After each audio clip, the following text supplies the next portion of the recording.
इस बकवास को कौन देखेगा और कौन यकीन करेगा। मोदी जी ने नोटबंदी की। नोटबंदी का असर पूरे देश में पूरी अर्थव्यवस्था की कमर तोड़ के रख दिया। नहीं, ये फिल्में सिर्फ नफरत फैलाने के लिए झूठी फिल्में हैं। ये पाकिस्तान की फिल्म, पाकिस्तान पे है तो पाकिस्तान के लोगों को दिखाई नहीं, हिंदुस्तान के लोगों को दिखाने की क्या जरूरत है। आज ये सब धुरंधर फिल्म से बिलबिलाए हुए हैं, सब धुरंधर फिल्म से अरे एक फिल्म ही तो है, इसमें एक डायलॉग है फिल्म में कि पाकिस्तान दूसरे नंबर का दुश्मन है, पहले नंबर का जो दुश्मन है वो गद्दार जो घर में बैठे हैं। बात तो सही है। श्रीवास्तव जी, ये तो पिक्चरें आती रहती है। योगी जी पे भी पिक्चर आई, वो चली नहीं। वो माननीय मुख्यमंत्री रहते नहीं चली। ये तो देश की जनता तय करती है। मतलब इतना एक फिल्म से जो है घबरा गए आप लोग। और वैसे एक बात और बता दूं जोशी जी, आपने कहा ना जनता तय करेगी, जनता ने तो तय कर दिया सर। 2 दिन के अंदर उस फिल्म जो है 200 करोड़ पूरी दुनिया में कमा चुकी है। मुझे तो लगता है कि इस फिल्म को त्वरित तौर पे इसको प्रतिबंधित कर देना चाहिए, इसे बैन कर देना चाहिए। तो फिर आपको बैन करने पर मतलब अभी तो आप लोग मतलब अभी भी इमरजेंसी वाली मानसिकता में घुसे हुए हैं कि ये फिल्म बैन कर दो, ये किताब बैन कर दो। रियल में परेशान हो गए। इतनी परेशानी क्यों भाई, इतनी बेचैनी क्यों भाई, पाकिस्तान से इतना प्रेम क्यों है भाई। ये देश जानना चाहता है। तो धुरंधर में अगर दिखाया तो पाकिस्तान के खिलाफ दिखाया। ये मूवी बनाई गई थी पाकिस्तान को एक्सपोज करने के लिए। मुझे तो ये लग रहा है कि भारत में कितने पाकिस्तानी है वो एक्सपोज हो रहे हैं। तो हेलो दोस्तों, नमस्कार, जय जय श्री राम। दोस्तों आज का एक और डिबेट वीडियो काफी धमाकेदार होने वाला है, क्योंकि आज के डिबेट में हमें देखने को मिलने वाले हैं राष्ट्रवादी पत्रकार अशोक श्रीवास्तव।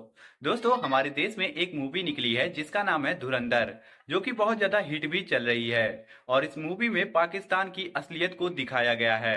लेकिन हमारे देश में बैठे विपक्ष के कुछ ऐसे नेता जो इस मूवी पर बैन लगाने की बात कर रहे हैं, तो इसी चीज को लेकर आज का ये डिबेट चलने वाला है, जिसमें राष्ट्रवादी पत्रकार अशोक श्रीवास्तव इन्हीं विपक्ष के नेताओं के प्रवक्ताओं को डिबेट में बैठाकर ऐसा जलील किए हैं और ऐसा धोए हैं जिसे देखने और सुनने के बाद आप सभी को आनंद जरूर आएगा।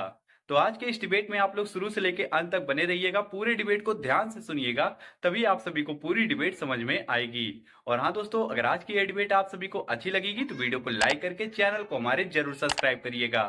आइए आज की इस शानदार डिबेट को स्टार्ट करके देखते हैं। चलो भाई देखो अब मैं क्या करता हूँ। कुछ नेताओं के नाम आपको बता रहा हूं, उन नेताओं के नाम गौर से सुनिएगा और उसके बाद उन नेताओं के नामों में समानता तलाशने की कोशिश कीजिएगा। असदुद्दीन ओवैसी, वारिस पठान, अबू आजमी, इमरान मसूद, राशिद अलवी और ऐसे कई नाम हैं जो मैं ले सकता हूं, लेकिन अभी समय की कमी देखते हुए मैं ये कुछ नाम लेता हूं।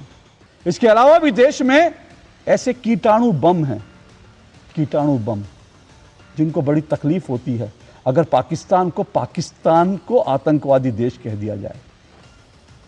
आज ये सब धुरंधर फिल्म से बिलबिलाए हुए हैं, सब धुरंधर फिल्म से अरे एक फिल्म ही तो है।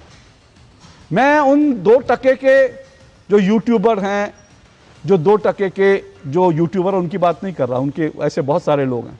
आज इस पर चर्चा जरूरी है। आखिर धुरंधर से क्यों बौखलाए हुए हैं, क्यों, कौन लोग हैं जो धुरंधर से बौखलाए हुए हैं, आज इस पर चर्चा जरूरी है। बेसिक रूप से जो फिल्म है धुरंधर, इसका जो मूल कथानक है वो ये है कि भाई पाकिस्तान में जो पाकिस्तान की सेना है, पाकिस्तान की खुफिया एजेंसी ISI है और पाकिस्तान में जो नेता हैं वो सब मिलकर भारत को 1000 कट्स देना चाहते हैं।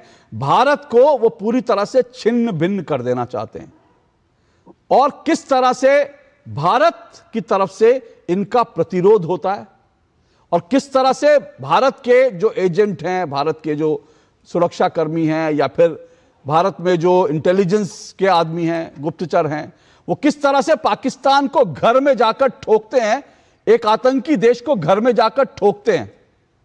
और यह पूरी तरह से आतंकवादी जो कथानक है, जो आतंकवादी गतिविधियां हैं, आतंकवादी संगठन है, गिरोह हैं, उनके खिलाफ एक पूरी कथानक है, फिल्म है।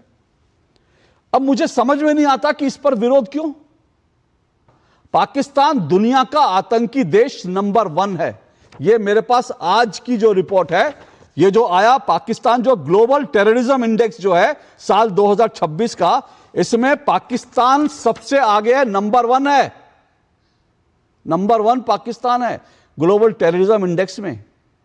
अब ऐसे पाकिस्तान जो आतंकी देश है उसको फिल्म में आतंकी दिखाया जाना और उसके यहां जो आतंकी पूरी साठगांठ है उसमें भारत में बैठे जो उनके गुर्गे हैं वो भारत के खिलाफ कैसे काम करते हैं इसको दिखाया, तो इस पर ऐतराज क्यों होना चाहिए? मोहन भास्कर जोशी आप शुरू करें, उसके बाद फिर राहुल लाल जवाब देंगे।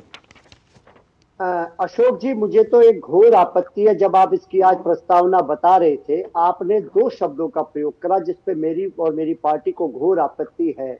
आपने कहने का काम करा 2% के यूट्यूबर और 2% के जोकी, जबकि माननीय प्रधानमंत्री जी कहते हैं ये तो स्किल है।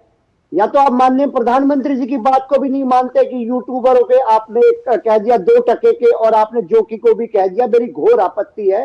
किसी के भी स्किल को अपमान करने का अधिकार हमको इस देश का संविधान नहीं देता। ओके, यूट्यूब अपने आप में एक स्किल है, ठीक है, वीडियो बनाना अपने आप में एक स्किल है, ठीक है। पायल बयाना जी बैठी है, वो भी यूट्यूब बनाती हैं। मैं खुद यूट्यूबर्स जो बहुत सारे हैं उनके यूट्यूब में जाता हूं, मैं भी कभी कभी यूट्यूब पे जाता हूं। लेकिन मैंने 2% के यूट्यूबर उनको कहा जो झूठी खबरें फैलाते हैं, जो भारत के खिलाफ प्रोपेगेंडा चलाते हैं, और उनको ठोक कर 2% के कहूंगा मैं, और शायद 2% ज्यादा कह दिया मैंने। 1% की उनकी औकात नहीं है जो भारत के खिलाफ फेक नैरेटिव चलाते हैं, प्रोपेगेंडा चलाते हैं। भारतीय सेना की तस्वीरें लगाकर यह दिखाते हैं कि भारतीय सेना अंडे नहीं खाती इसलिए वो छोटे हैं, और दुनिया में जो लोग अंडे खाते हैं उनकी सेना के लोग 6 फुटे हैं। ऐसे 2% के भी नहीं, 1% के लोग हैं। आप अपनी आपत्ति जरा उसको फोल्ड करके अपनी जेब में रख लीजिए, विषय पर आइए।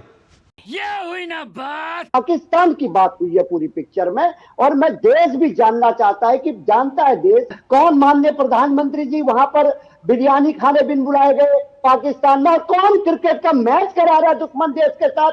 भारतीय जनता पार्टी ये भी देश जानने का काम करता है। और ये पिक्चरों की बात जो आपने चलाने का काम करा, मैं कहना चाहता हूं श्रीवास्तव जी, ये तो पिक्चरें आती रहती है। योगी जी पे भी पिक्चर आई, वो चली नहीं, वो माननीय मुख्यमंत्री रहते नहीं चली। ये तो देश की जनता तय करती है। लेकिन जिस विषय पर आपने उठाया मैं उस पर आना चाहता हूं। मैं ये कहना चाहता हूं उन्हीं सांसद को इस देश के प्रधानमंत्री जी ने, लोकसभा स्पीकर ने और सभी सांसदों ने श्रद्धांजलि देने का काम करा था लोकसभा में। ये क्या देश से छुप पाएगा जब उनकी हत्या हुई थी?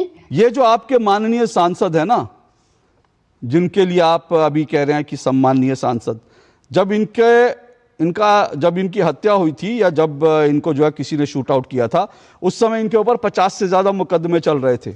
और फिल्म में जो दिखाया गया उसका भी मेरे पास पूरा डिटेल है। इस फिल्म में इस व्यक्ति के जो 50 माफिया जो आदमी है जिसके ऊपर 50 से ज्यादा हत्या के मुकदमे थे, उसका पूरा का पूरा कच्चा चिट्ठा मेरे पास है। एक बात।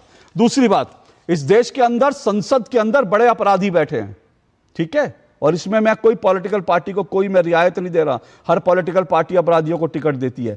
और इस देश में यह दुर्भाग्य है, इस देश का देश का कि जो सांसद रह जाए, भले ही वो बलात्कारी हो, भले ही वो जो है वो हत्यारा हो, भले ही माफिया हो, भले ही पाकिस्तान का एजेंट हो, मरने के बाद उसको इस देश की संसद में श्रद्धांजलि दी जाती है। यह इस देश का दुर्भाग्य है। और आज मैं अपील कर रहा हूं, तमाम पार्टियों के लोग बैठे हैं ना, आज बीजेपी बैठी है, कांग्रेस के बैठे हैं, आम आदमी पार्टी बैठी है, सपा बैठी है।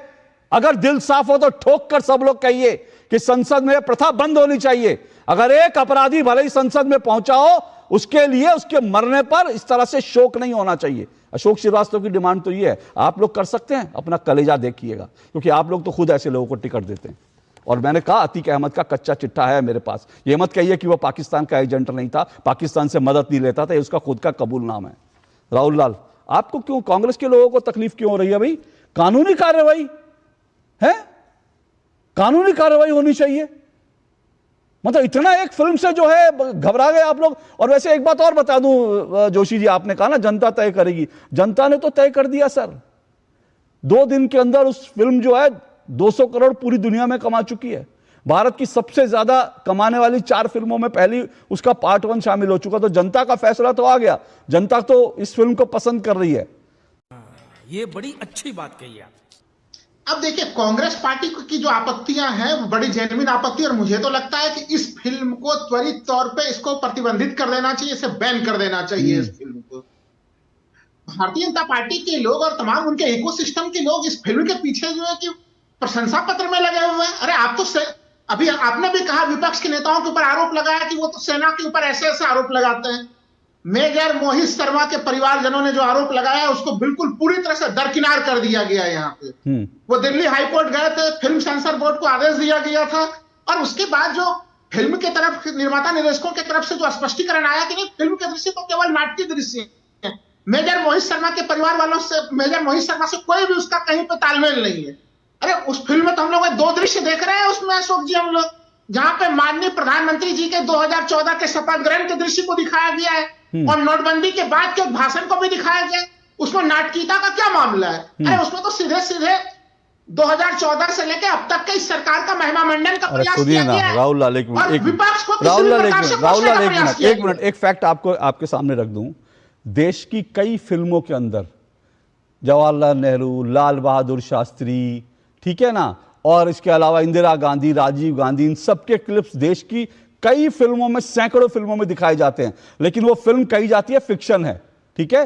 वो होता क्या है, वो कहते हैं कि हम इन घटनाओं से, हम दरअसल जो है इन घटनाओं से प्रेरित होकर, उनसे प्रभावित होकर हमने इन घटनाओं के इर्द गिर्द जो है कहानी रची है। क्या इस फिल्म के शुरुआत में भी लिखा हुआ है, लेकिन कुछ सच्ची घटनाएं हैं जिनसे प्रेरित है फिल्म, सीधी सी बात है। तो फिर आपको बैन करने पर, मतलब अभी तो आप लोग मतलब अभी भी इमरजेंसी वाली मानसिकता में घुसे हुए हैं कि ये फिल्म बैन कर दो, ये किताब बैन कर दो। तो ये बिल्कुल मानसिकता वाली बात नहीं है, यहाँ पे तथ्यों के साथ देखने वाली चीज है। फिल्म में आप महिमा मंडन कर रहे हैं, प्रधानमंत्री मोदी जी के जो है कि नोटबंदी का महिमा मंडन कर रहे हैं। एग्जैक्टली, नोटबंदी की एक भी विशेषता बता दीजिए जो फिल्म में दिखाई गई। एग्जैक्टली। अच्छा है आपने जो है दिखा दिया, मतलब फिल्म से तकलीफ क्या थी, असली कारण कि इसमें मोदी की प्रशंसा हो गई।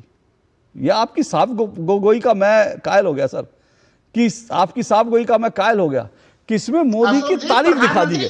तो मतलब मैं अब तक सोच रहा था कि पाकिस्तान को जो खराब दिखाया जा रहा है, आतंकवादियों को जो दिखाया जा रहा है, उससे तकलीफ है। लेकिन राहुल लाल की तकलीफ एक और है, मतलब कई तकलीफें हैं। वैसे तकलीफ का एक कारण यह भी है कि इसमें एक जो है, इसमें एक डायलॉग है फिल्म में कि पाकिस्तान दूसरे नंबर का दुश्मन है, पहले नंबर का जो दुश्मन है वो गद्दार जो घर में बैठे हैं। बात तो सही है। दिक्कत कहां पे है? सिनेमा से लोग सहम जा रहे हैं, फिल्मों से लोग सहम जा रहे हैं। सबसे बड़ी दिक्कत ये हो रही है कि फिल्मों से घबरा जा रहे हैं। फिल्म से परेशानी क्या हो रही है भाई? रियल लाइफ से रियल परेशान है। राहुल लाल एक मिनट, राहुल जी आपने इतनी देर बोला, मैंने तो आपको बोला नहीं। क्या परेशानी हुई भाई आपको? आप इतने घबराए हुए, आपकी परेशानी मुझे परेशान कर रही है कि भाई इतना क्यों घबराए हुए हैं, इतना क्यों डरे हुए, इतना क्यों सहमे हुए? पाटला हाउस में आप आंखें आंसू चुहाने वाली मैडम के लिए आप घबराए हुए हैं कि आधी रात में संसद खुलवाने वाले के लिए घबराए हुए कि हाफिज सईद को साहब बताने वाले, जाकिर नाइक को शांति का मसीहा बताने वाले, हाफिज चिप को सरों का गुंडा बताने वाले। ये सारी चीजों के बावजूद आप एक रील्स को रियल में परेशान हो गए। इतनी परेशानी क्यों भाई, इतनी बेचैनी क्यों भाई? पाकिस्तान से इतना प्रेम क्यों है भाई? ये देश जानना चाहता है। धुरंधर में अगर दिखाया तो पाकिस्तान के खिलाफ दिखाया है भाई, हमारा पड़ोसी मुल्क है, उसकी उस हरकतें दुनिया के सामने। तो आपको उससे क्या परेशानी हो रही है? उसमें फिल्म में कहा ना कि ये नया भारत है जो घर में घुसकर मारता है। और मैं तो कहूंगा कि ये इसमें नए घर में छुपे हुए गद्दारों को भी पहचानने का काम इस फिल्म ने करना शुरू कर दिया है। क्या बढ़िया था गुरु। अशोक भाई, आज देश के हालात क्या है किसी से छुपा नहीं है। आज देश में महंगाई चरम पे है, युवा सारे बेरोजगार घूम रहे हैं और आप महिमा मंडन इस कदर किए हैं। और आप पाकिस्तान को, अभी मुझे कंप्लीट करना है। एक मिनट, महिमा मंडन कौन कर रहा है? अगर पब्लिक जाकर उसकी उस फिल्म की कमाई करती है तो आपको क्या तकलीफ है? ये कोई आपकी पार्टी से या शीश महल बेच के थोड़ी लोग कमा रहे हैं। अशोक जी, फिल्मकार आदित्यधर शीश महल बेच के थोड़ी उसके पास पैसा गया। लोग अपनी जेब से जा रहे हैं, पैसा दे रहे हैं, आपको क्या तकलीफ है? अच्छा अशोक जी, मैं तो एक ही बात कहूंगी कि ये मूवी बनाई गई थी पाकिस्तान को एक्सपोज करने के लिए। मुझे तो ये लग रहा है कि भारत में कितने पाकिस्तानी हैं वो एक्सपोज हो रहे हैं। अब जैसे हमारे जो माननीय इमरान मसूद जी हैं, जो किसी के टुकड़े टुकड़े करना चाहते थे, वो कहते इतनी घटिया पिक्चर है, इतनी बेकार पिक्चर है, कौन जाएगा देखने? जब कोई जाएगा ही नहीं पिक्चर देखने तो वो इतना घबरा क्यों रहे हैं ये लोग सब? पर इसका विरोध क्यों हो रहा है भाई? मैं तो ये जानना चाहता हूँ। इसका विरोध इसलिए हो रहा है क्योंकि दुखती नफ्स को हाथ लगाया है। मैंने आपको बोला ना, एक्सपोज तो करना था पाकिस्तान को, पर एक्सपोज कर बैठे जो पाकिस्तानी भारत में बैठे हुए हैं। ओके, मजा आया, और मैं ये जो मजा है हिंदुस्तान के हर व्यक्ति को देना चाहता हूं। दोस्तों, आज का हमारा ये डिबेट यहीं पे खत्म हो चुका है। उम्मीद करता हूँ आप सभी लोगों को ये डिबेट पसंद आया होगा। तो आज के इस डिबेट के बारे में आप सभी का क्या राय है, आप लोग अपनी राय वीडियो के कमेंट बॉक्स में हमें जरूर बताइएगा। और हाँ दोस्तों, अगर आज की ये डिबेट आप सभी को अच्छी लगी है तो वीडियो को लाइक कर दीजिए और ऐसी और भी डिबेट देखने के लिए आप लोग हमारे चैनल को सब्सक्राइब कर लीजिए, क्योंकि हमारे चैनल पे आप सभी लोगों को ऐसी धमाकेदार डिबेट देखने को मिलती रहेगी। आप सभी से हम जल्दी मुलाकात करेंगे एक और धमाकेदार डिबेट के साथ। तब तक के लिए आप लोग अपना और अपने प्यारे परिवार का ध्यान रखिए। जय हिंद, जय भारत, वंदे मातरम, जय जय श्री राम।